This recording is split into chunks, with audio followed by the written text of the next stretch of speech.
A day out from the 4th of July and plenty of people are starting to enjoy the heat and ride the waves, but it's also an important day for one family. Sam Schauer was at Lake Madison where Emmy Gorman was killed. He is continuing our First Alert team coverage. Sam, good evening. Hey, Andrea. Exactly 2 years ago, Emmy Gorman was struck by a jet ski. It was a hit and run, and Emmy would later succumb to her injuries and pass away. The man that hit her only received a Class 1 misdemeanor of reckless boating, 4 days in jail, and a $2,000 fine. As of July 1st, that penalty is now harsher.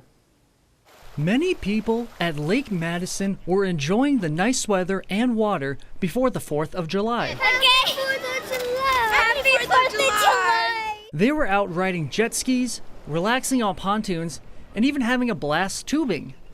However, someone who can't enjoy the Independence Day weekend is Emmy Gorman. But as of July 1st, a new law makes sure what happened to her will never happen again. Following the accident, we looked into where the law was at, and the law had not been updated when it comes to watercraft for decades. And so there was a need to update that. The new law adds on to the current law by creating a harsher penalty from a misdemeanor to a more serious felony that focuses on hit and runs and reckless driving on the water.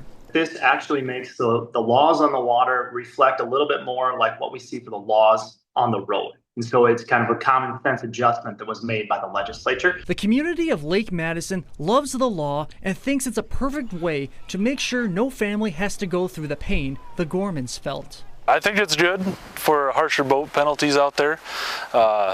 Makes people think twice what they're doing out there, especially on a busy day. And while families can go and enjoy the waves this Independence Day, Senator Crabtree says this new law will help families feel safer on the water.